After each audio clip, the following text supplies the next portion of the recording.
term transportation in case of human beings, then this means here I am talking about the transport of certain important substances that are very much required for our various cells and tissues. And all of you know that there is a circulating fluid that is generally moving through blood vessels from various parts of our body to another. And what is the name of that fluid? That you also know, it is blood. ठीक है बेटे? So blood is the main circulating fluid of your body. It is also called as the connective tissue because it connects each and every cell or every tissue of your body. And all of you have also studied about blood in your previous classes, that this blood, it is actually red in color and it consists of so many components. And if I have divided broadly into two categories, then these may be the blood corpuscles. Okay, but these may be blood corpuscles, or you can say in your word blood cells, and three type of blood cells are there. Okay, and beside blood cells, what is present in the blood? So another sauce like substance is present in the blood, which is also fluid in nature, and that is known as a plasma. So first of all, if we're talking about the blood cells, all of you know that these blood cells are of three types. These may be RBCs, red blood cells, white blood cells, and yellow blood cells. Okay, but so here I want to tell you some of the technical terms that we used for these. अगर हम RBCs की बात करते हैं तो RBCs का another name जो है, they are also known as the red blood cells. Okay, बेटे? If I am talking about white blood cells, then these white blood cells जो हैं उसको हम एक और name से भी जानते हैं, उसको हम leukocytes कहते हैं. RBCs का another name क्या है? Erythrocytes. White blood cells जो है उनका another name जो है, it is known as leukocyte. And third I am saying here yellow blood cells. So yellow blood cells जिसको आप blood platelets भी कहते हो, and the another name of these blood platelets are the thrombocytes. Okay, but so here I am talking about the cardiovascular system. Cardiovascular system जो है वो circulatory system का ही another name है, और उसमें three main things आ जाती हैं. One is blood, another is heart, your heart, and third thing is the blood vessels. Okay, bete? So this system is very much important in your body because this system, it plays so many significant role in your body. It supplies nutrients to various cells and tissues. Okay, this blood is also involved in the removal of the waste product from various cells and tissues where they are produced as a result of metabolic reactions. और इसके अलावा कहते हैं कि blood जो है वो food ही नहीं लेके जाता, वो न्यूट्रिएंट्स ही नहीं लेके जाता, वो वेस्ट प्रोडक्ट्स का रिमूवल ही नहीं करता. इसके अलावा so many enzymes, so many hormones, they are also transported from one place to another through this blood. Another thing is this blood is in contact with each and every cell of your tissue. तो इसीलिए food, nutrients, hormones, enzyme, इन सबको ले जाना जो है वो बहुत ही easy है. तो इसलिए ब्लड जो है वो एक कन्वीनियंट मीडिया है जिसके जरिए हम ये सारी चीजें जो है उनको ट्रांसपोर्ट कर सकते हैं. इसीलिए जो ब्लड है वो आपके ब्लड वेस्कुलर सिस्टम या कार्डियोवैस्कुलर सिस्टम जो है उसका क्या है, मेन पार्ट है. ओके बेटे, तो अब थोड़ा सा आगे बढ़ते हैं. ब्लड कॉम्पोजिशन के बारे में मैंने आपको बताया था कि three type of blood cells are there. RBCs, red blood cells known as erythrocytes, WBCs which are known as leukocytes, and blood platelets which are known as thrombocytes, or it is also known as the yellow blood cells.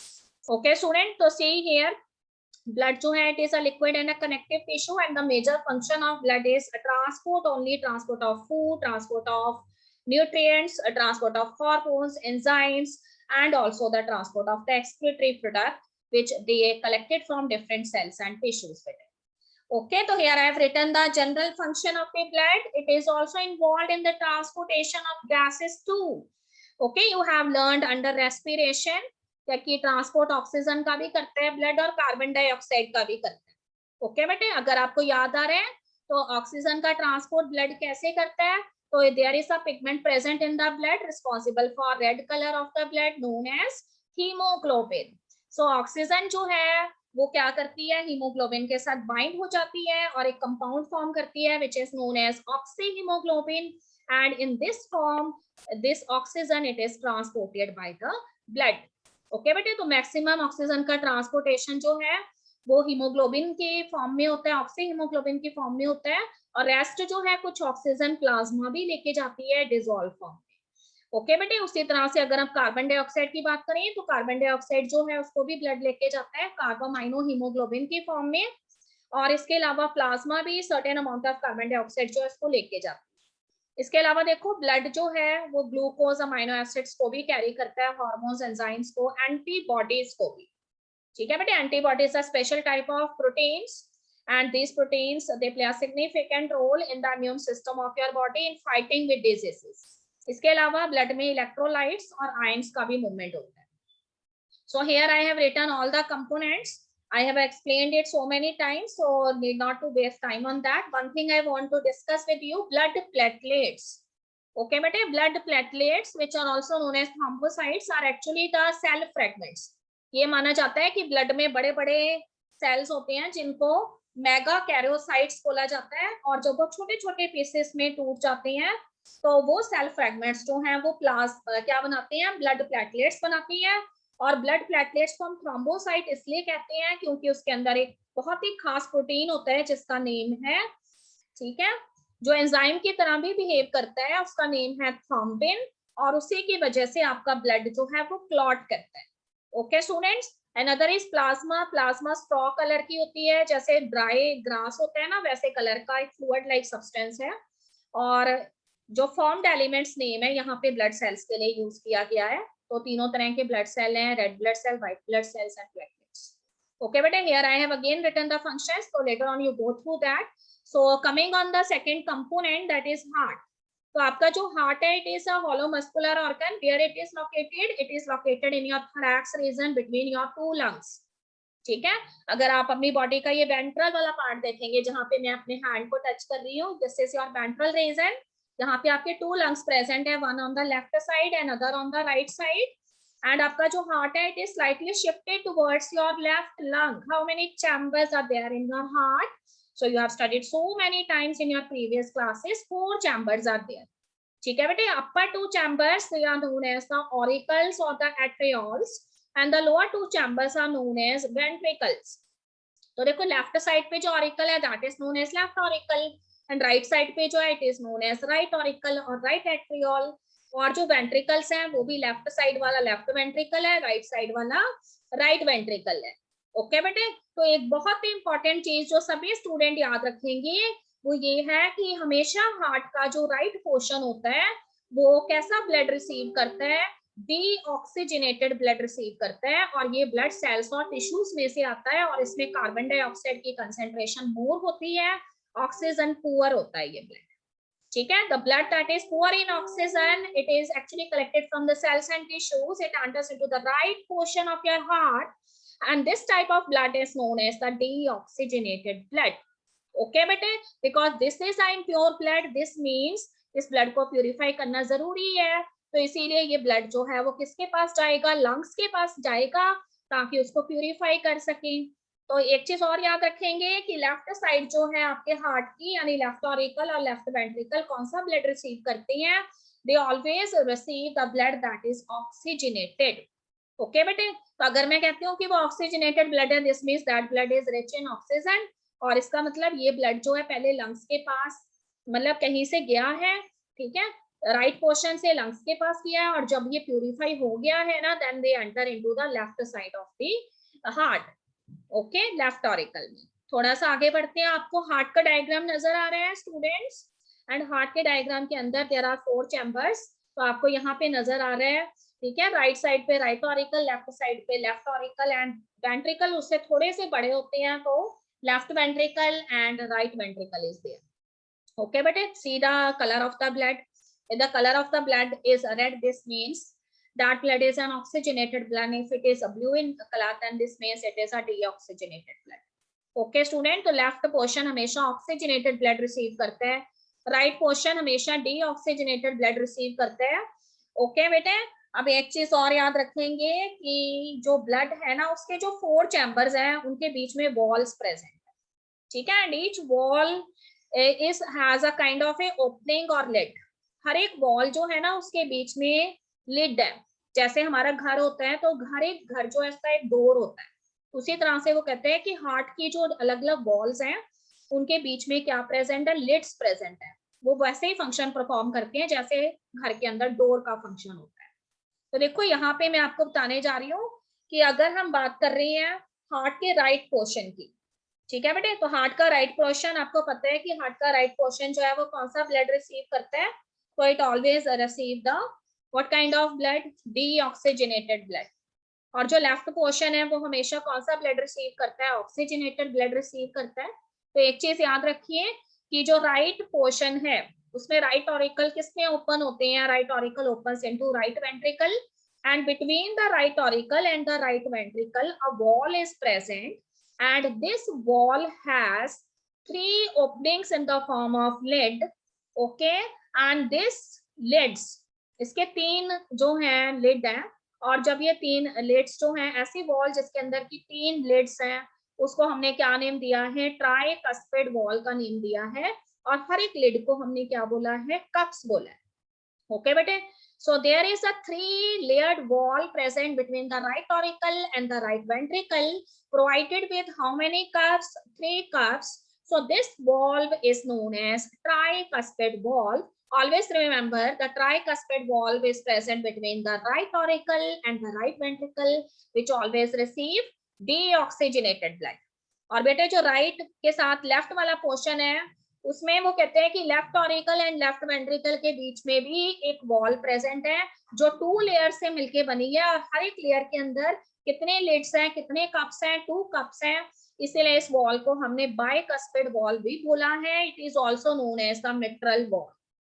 ठीक है, तो एक चीज आपको पता लगी कि left auricle और लेफ्ट वेंट्रिकल के बीच में बाइकस्पिड वॉल्व है, और right auricle and right ventricle के बीच में ट्राइकस्पिड वॉल्व है। ओके बेटे, देन उसके बाद हम ये देखेंगे कि देखो ऑरिकल जो है, लेफ्ट ऑरिकल लेफ्ट जो राइट ऑरिकल है उससे भी सेपरेटेड है एक वॉल से, ठीक है, तो उसको इंटर ऑरिकुलर वॉल बोला गया है। और जो लेफ्ट वेंट्रिकल है वो लेफ्ट राइट वेंट्रिकल से भी सेपरेटेड है, तो उसको क्या बोला गया है, इंटर वेंट्रिकुलर वॉल बोला गया। ओके बेटे, उसके बाद देखिए आपको मैंने बताया कि the blood that is coming from your cells and tissues, they are actually collected by your blood vessels. And how many blood vessels are there? So here we have 3 type of blood vessel: arteries, veins and capillaries. Okay bete, so listen to me carefully. From the upper portion of your body, a specific type of blood vessels known as veins of larger diameter, they collect blood from all the cells and tissues of the upper portion, and another vein which collect blood from the lower portions or lower cells and tissues. ठीक है, तो अपर में से जो collect करती है when blood को, deoxygenated blood को सेल्स और टिश्यूज में से, उसको बोला गया है सुपीरियर वेना कैवा। ठीक है, वेना कैवा उसको मैंने इसलिए बोला है क्योंकि ये एक नॉर्मल वेन नहीं है, इसका डायमीटर बहुत ब्रॉड है, और जो लोअर पोर्शन में से ब्लड कलेक्ट करती है it is known as inferior vena cava. तो याद रखिए कि अपर पोर्शन में से ब्लड लेके आ रही है superior vena cava, and lower portion जो है उसमें से ब्लड लेकर आ रही है इंफीरियर वेना कैवा। और ब्लड कैसा है, क्योंकि ये ब्लड सेल्स और टिश्यूज में से आ रहा है, तो this blood is a deoxygenated blood. अब मुझे बच्चे बताएंगे कि अगर ये डीऑक्सीजनेटेड ब्लड है तो in which portion of the heart this blood is going to enter students? हाँ जी बेटे, which portion? Right part of heart. Yes, it enters into the right portion of the heart. तो सबसे पहले right portion में right auricle के पास ये blood आएगा। Okay बेटे, so as soon as the blood it enters into the right auricle, what happen when the right auricle they receive this amount of blood, then there is a pressure created by the blood that is present in the right auricle on the wall that separates the right auricle and the right ventricle. And all of you know that कि right auricle और right ventricle के बीच में कैसी wall present थी, 3 layers वाली wall present थी जिसका नाम था ट्राइकस्पिड वॉल। तो ये राइट ऑरिकल अपना ब्लड किस में पोर करेंगे, राइट वेंट्रिकल में, और प्रेशर एक्सर्ट करेंगे उस ट्राइकस्पिड वॉल पे। ठीक है, इमेजिन करिए कि उसने प्रेशर लगाया हुआ है ट्राइकस्पिड वॉल पे, तो उसका पहला लिड ओपन हो गया, सेकंड लिड ओपन हुआ, थर्ड लिड ओपन हुआ।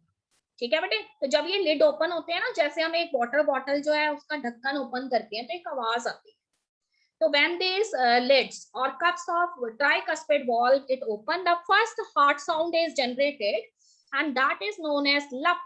It is known as lup. That is L-U-P, lup. Okay. Now the blood enters into the right ventricle.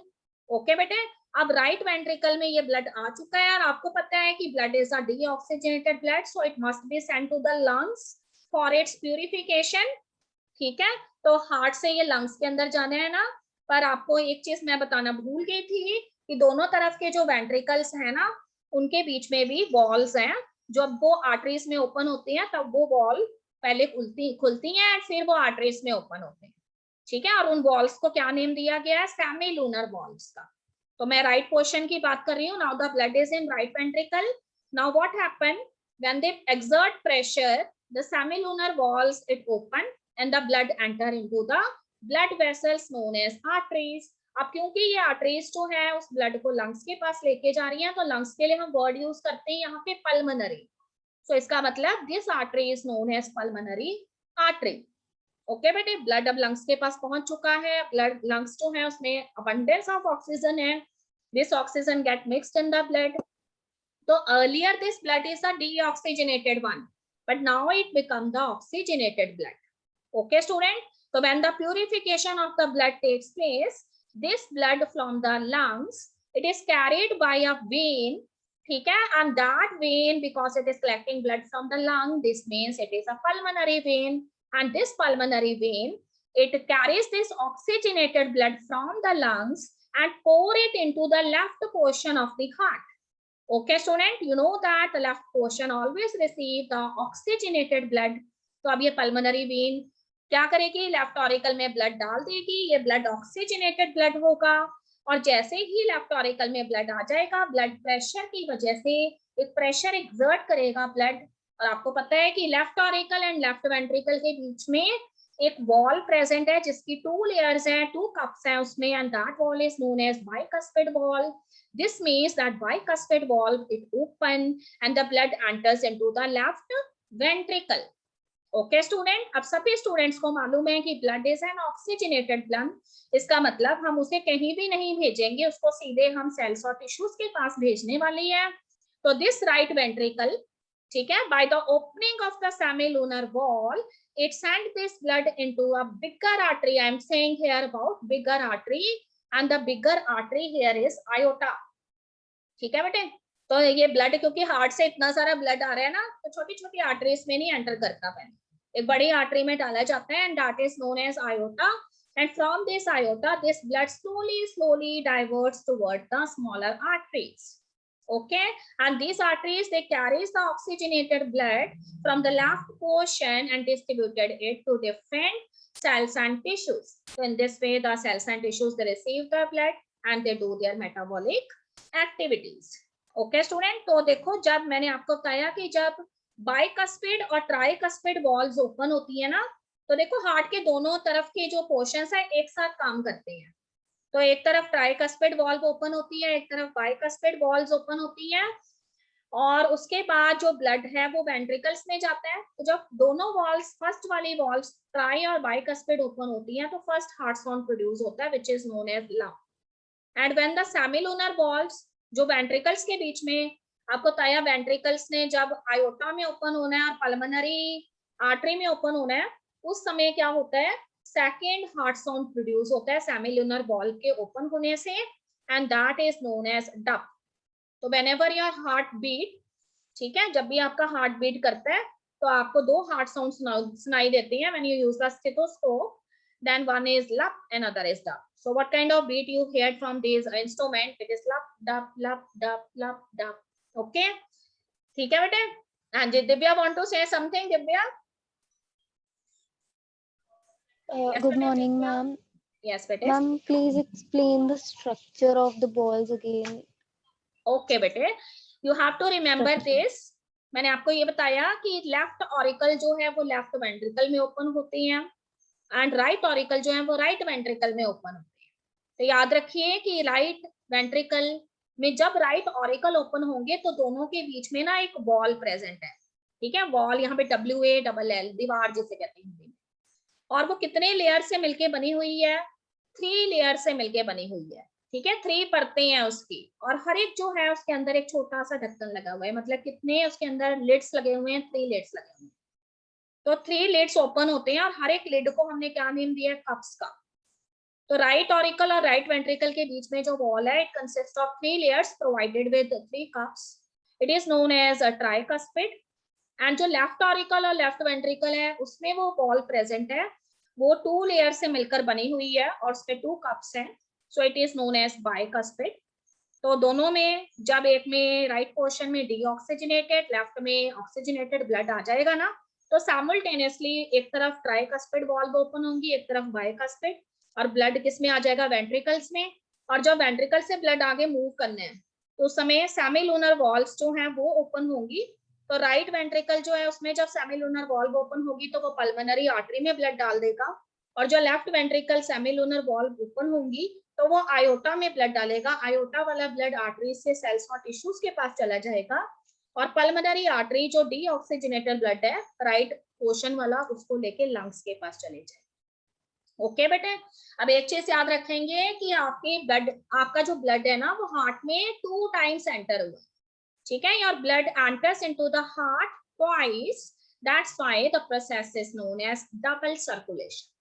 Okay बेटे, सो डबल सर्कुलेशन जो मेथड है उसकी एक advantage है कि डबल सर्कुलेशन जो है वो मैमल्स में हार्ट 4 चैम्बर्ड होता है, और डबल सर्कुलेशन की वजह से जो है हार्ट का जो ऑक्सीजनेटेड और डीऑक्सीजनेटेड ब्लड है ना वो सेपरेटेड रहता है। So it gave an advantage to mammals and birds कि mammals have to share different kind of habitats, और उसके कंडीशंस उन हैबिटेट्स की अलग अलग तरह की हो सकती है। This means mammals have to spend more amount of energy, इसीलिए अगर उनके ब्लड की मिक्सिंग हो जाएगी इम्प्योर और प्योर ब्लड की तो अमाउंट ऑफ एनर्जी लेस हो जाएगी, क्योंकि ऑक्सीजन ब्लड में ज्यादा होनी चाहिए, तभी तो सेल्स एंड टिश्यूज ऑक्सीजन को यूज करके फूड मटेरियल का ब्रेकडाउन करेंगे और तभी उन्हें एनर्जी मिलेगी ना।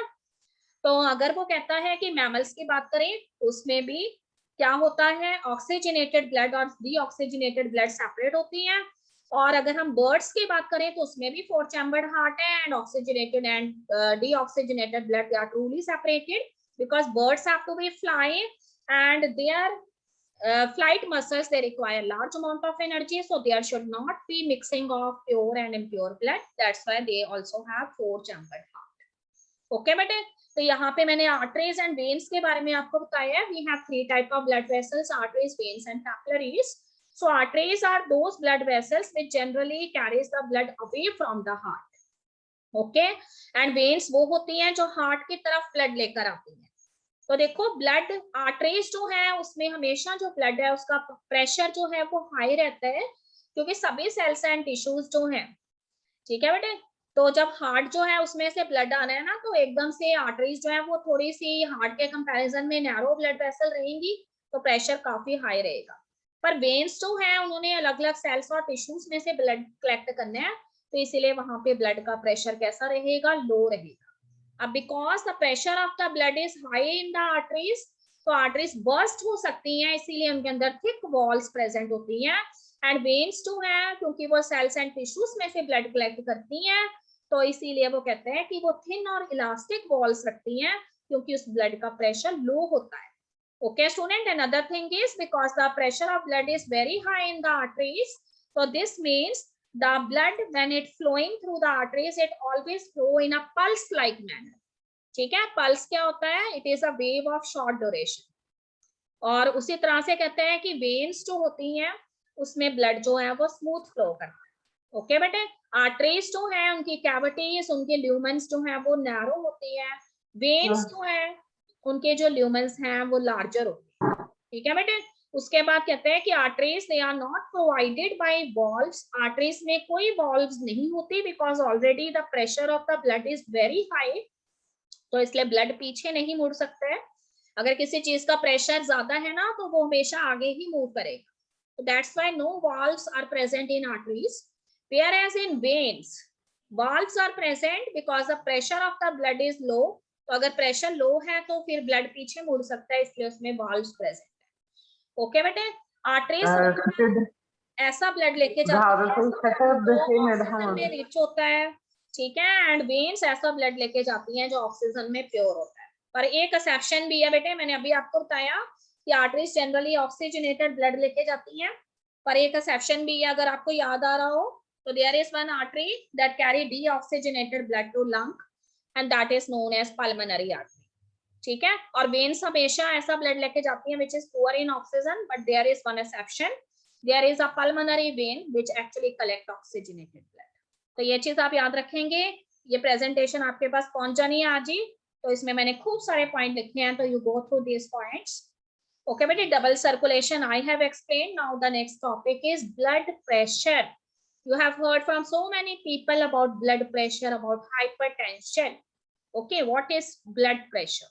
So कहते हैं कि it is a kind of a force that is exerted by the blood against the wall of the blood vessel. ठीक है बेटे, सारा ब्लड किस में फ्लो कर रहा है? ब्लड वेसल्स में फ्लो कर रहा है। तो जब ये ब्लड आर्टरीज में से मूव करेगा तो ये ब्लड एक प्रेशर एक्सर्ट करेगा, एक फोर्स एक्सर्ट करेगा उनकी वॉल्स पर। वही प्रेशर जो है उसको हम क्या कहते हैं? ब्लड प्रेशर कहते हैं, ठीक है। Sometimes you have heard about another term and that is known as hypertension. So blood pressure की जगह पे कई बार हम वर्ड यूज करते हैं हाइपरटेंशन की, ठीक है बेटे। तो कहते हैं कि pressure created by the heart as it pumps blood through the arteries, ठीक है, that is known as blood pressure. और उसके बाद देखिए कि ब्लड प्रेशर जो है ना, उससे रिलेटेड टू टर्म्स आपको सुनने में आती हैं। One is known as systolic pressure and other is known as diastolic pressure. तो जब भी हम हार्ट की बात करेंगे ना, तो आपको पता है कि चाहे हार्ट के लेफ्ट ऑरिकल है चाहे राइट ऑरिकल है, दोनों में से ब्लड किसके अंदर आना है? वेंट्रिकल्स में ही आना है। और जब वेंट्रिकल्स ने अपना ब्लड जो है वो आगे भेजना है, चाहे वो आयोटा में डाल रही है चाहे वो पल्मोनरी आर्टरी में डालनी है, ठीक है, तो वेंट्रिकल्स को क्या करना पड़ेगा? कॉन्ट्रैक्ट करना पड़ेगा। तो अब ध्यान से सुनेंगे सभी स्टूडेंट्स कि what is systolic blood pressure? The pressure that arises when the ventricles contract, that pressure is known as systolic pressure. Okay बेटे, तो सोचो कि अब जब हम एक बैलून को प्रेस करते हैं ना, तो उसमें से हवा कितनी तेजी से बाहर जाती है, ठीक है। उसी तरह से जब आपके हार्ट की वेंट्रिकल्स जो हैं वो कॉन्ट्रैक्ट होंगे तो कितनी तेजी से ब्लड बाहर जाएगा।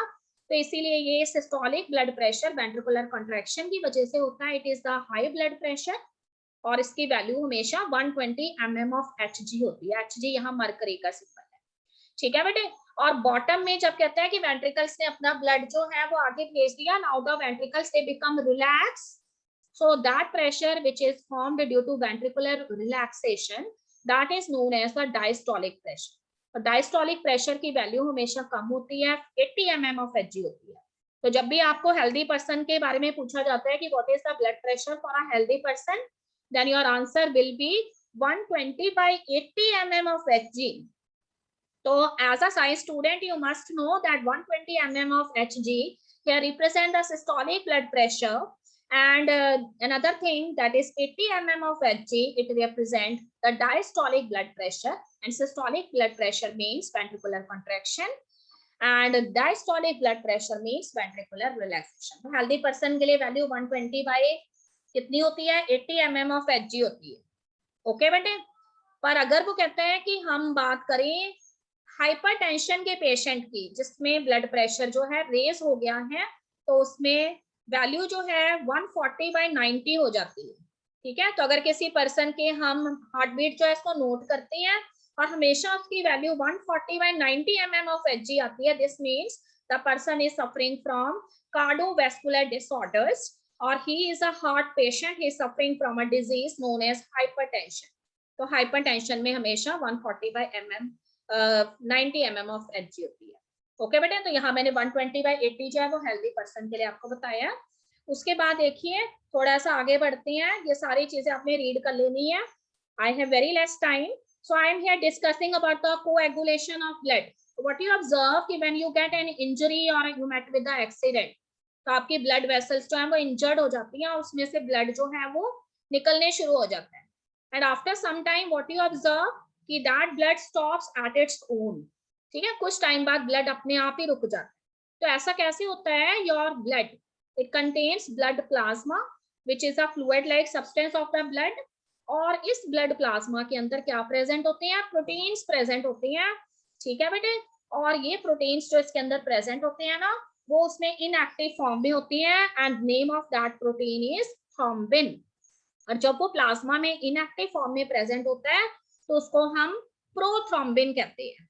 ठीक है बेटे, तो जैसे ही आपकी ब्लड प्लाज्मा को पता लगता है कि so and so blood vessel get injured, they send their signal to these proteins which are present in the blood in inactive form known as prothrombin. ठीक है, as soon as the prothrombin it receive the signal, it gets activated and becomes the protein thrombin. ठीक है बेटे, अब मैं ये तो कह रही हूँ कि प्रोथ्रोम्बिन जो है वो थ्रोम्बिन बन जाएगा एक्टिवेट होकर, पर क्या ये सारा कुछ अपने आप हो रहा है? अपने आप नहीं हो रहा, क्योंकि आपको पता है कि सारी बायोकेमिकल रिएक्शंस में कौन इन्वॉल्व होते हैं? Enzymes. So there is one enzyme present in your blood and name of enzyme is prothrombin. ये भी अपने इनएक्टिव फॉर्म में होता है, सोया हुआ होता है आपके ब्लड में, और जैसे उसको पता लगता है कि आपके ब्लड वेसल इंजर्ड हो गए हैं ना, तो ये प्रोथ्रोम्बिन फटाफट एक्टिवेट हो जाता है। नहीं, ये जो प्रोथ्रोम्बिन है ये एक्टिव होके थ्रोम्बिन बनाना होता है ना, तो एंजाइम जो है यहाँ पे जो इन्वॉल्व होता है, ठीक है बेटे, वो एंजाइम जो है इस प्रोथ्रोम्बिन को थ्रोम्बिन में कन्वर्ट करने का काम करता है। ठीक है, तो एंजाइम का नेम यहाँ पे प्रोथ्रोम्बिन है, और जब वो एक्टिव हो जाएगा तो वो थ्रोम्बिन बनेगा। अब इसने क्या करना है? इसने एक्टिविटी शो करनी है, तो इसके लिए वो क्या करता है कि ब्लड में स्पेशल टाइप ऑफ प्रोटीन्स होते हैं जिनको हम फिब्रिनोजेंस कहते हैं। तो जैसे एंजाइम इनएक्टिव फॉर्म में प्रोथ्रोम्बिन होता है और एक्टिव होने के बाद थ्रोम्बिन बन जाता है, तो उसी तरह से जो प्रोटीन्स हैं वो भी पहले फिब्रिनोजेंस की फॉर्म में प्रेजेंट होती हैं और बाद में एक्टिव होके फिब्रिन बन जाते हैं। ठीक है, तो देखो फिब्रिन नेम से पता लग रहा है these are the fibre like substances, they reaches the site of injury, they lay on the injured site one above the another and they sealed the injury. ठीक है, तो फिर से सुनेंगे, ब्लड में प्रेजेंट है ब्लड प्लाज्मा, और blood plasma में प्रेजेंट है एक एंजाइम जिसका नेम है प्रोथ्रोम्बिन जब वो इनएक्टिव है, जब वो एक्टिव हो जाएगा तो उसका नेम है थ्रोम्बिन। और इसने करना क्या है? तो कहते हैं कि इसमें ब्लड प्लाज्मा में प्रेजेंट प्रोटीन्स जिनका नेम फिब्रिनोजेंस है उनको कन्वर्ट कर देना है फिब्रिन्स में। ये फिब्रिन फाइबर लाइक सब्सटेंसेस होती हैं, they reaches the site of injury, एक दूसरे के ऊपर ये फाइबर्स जो हैं अच्छे से अपने आप को स्प्रेड कर लेंगे, और जो हमें चोट लगी है, इंजर्ड पोर्शन है, उसको सील कर देंगे। This whole mechanism is known as blood coagulation. Okay बेटे, तो यहाँ पे देखो मैंने तीनों स्टेप्स लिखे हुए हैं। Formation of prothrombin activator in response to rupture or damage to the blood vessel, conversion of prothrombin into thrombin, which is an enzyme. This thrombin enzyme, it later converts the proteins fibrinogens into fibrins, and these fibrins, they reach the site of injury and sealed the injury. Okay bete, so this completes our this topic, which is a transportation. One small topic is left only, that is lymph. तो आज हमारा time लगभग होने वाला है बेटे, so tomorrow we will study with lymph, and then we have a common class with the 10th green also. So उसके साथ हम सारा complete कर लेंगे जितना 10th green में किया है. Okay students? Yes children? I think the topic is very much clear to you. If you have any doubt in your mind, you send your questions on my personal WhatsApp number. I will try to give answers to your question. I will also send the presentation today only so that you go through the points. Okay bete, so that's all in today's lecture students. I'm very much impressed that all of you have maintained discipline, and because of this discipline the things are clear to you.